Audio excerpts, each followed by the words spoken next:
అందరికీ నమస్కారం అండి. భారతదేశ రాజధాని ఢిల్లీ. ఢిల్లీలో ఎన్నికలైతే ముగిశాయి. 2025లో ఎవరు సీఎం కాబోతున్నారు? ఏ పార్టీకి ఢిల్లీ ప్రజలు పట్టం కట్టబోతున్నారని చెప్పి అందరూ కూడా ఉత్కంఠంగా ఎదురు చూస్తూ ఉన్నారు. 2020కి వెళ్ళేసరికి 62 స్థానాలతో ఆమ్ ఆద్మీ పార్టీ అయితే సీఎం పీఠాన్ని దక్కించుకుంది. 2020 నుంచి 25 వరకు ఎన్నో కష్టాలు పడింది.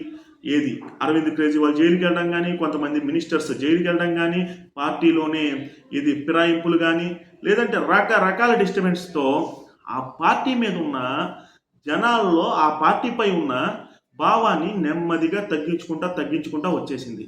దీన్ని బీజేపీ వాళ్ళు క్యాష్ చేసుకున్నారు. 2020లో బీజేపీకి వచ్చిన సీట్లు ఏంటంటే 8 సీట్లు.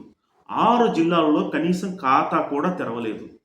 ప్రస్తుతం 2025 నాటికి వచ్చేసరికి ఏ ఎగ్జిట్ సర్వే అయినా ఏం చెప్తున్నాయి, ఏ ఎగ్జిట్ పోల్స్ అయినా ఏం చెప్తున్నాయి అంటే ఖచ్చితంగా బీజేపీ గవర్నమెంట్ ఫామ్ చేయబోతుంది. కానీ మనం తెలుసుకున్న సమాచారం ప్రకారం కానీ, మనం వెళ్ళి చేసిన సర్వే ప్రకారం కానీ బీజేపీ కనీవిని ఎరుగని రీతిలో 61 నుంచి 63 స్థానాలతో ఢిల్లీలో గెలవబోతుంది అని చెప్పి మన సర్వే ద్వారా నేనైతే చెప్తున్నా. ఇది వాస్తవం అండి. కావాలంటే ఎలక్షన్లు ముగిసాయి కాబట్టి త్వరలోనే రిజల్ట్ రాబోతుంది. రిజల్ట్ వచ్చిన తర్వాత ప్రతి ఒక్కళ్ళు ఈ వీడియో చూసిన వాళ్ళు కామెంట్ కూడా చేయండి. ఆమ్ ఆద్మీ పార్టీకి అయితే 5 నుంచి 7 సీట్లు రాబోతున్నాయి.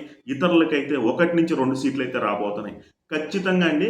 ఎందుకంటే ప్రజల్లో టోటల్ దేశంలో మొత్తంలో కూడా నరేంద్ర మోడీ ఉన్నారు.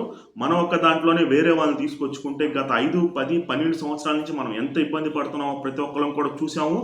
కాబట్టి నరేంద్ర మోడీకి సంబంధించిన గవర్నమెంట్నే, ఎన్డీఏనే ఇక్కడ కూడా మనం ఎన్నుకుంటే మన రాష్ట్రానికి మేలు జరిగే అవకాశం ఉంది అని చెప్పి ఎవరైతే బడుగు బలహీన వర్గాలు ప్రజలు, మహిళలు కానీ, పురుషులు కానీ వీళ్ళందరూ ఉన్నారో నిర్ణయించుకుని మరి ఎన్డీఏకి చాలా పెద్ద మోతాదులో ఓట్లు వేసినట్టుగా మనకైతే తెలుస్తుంది.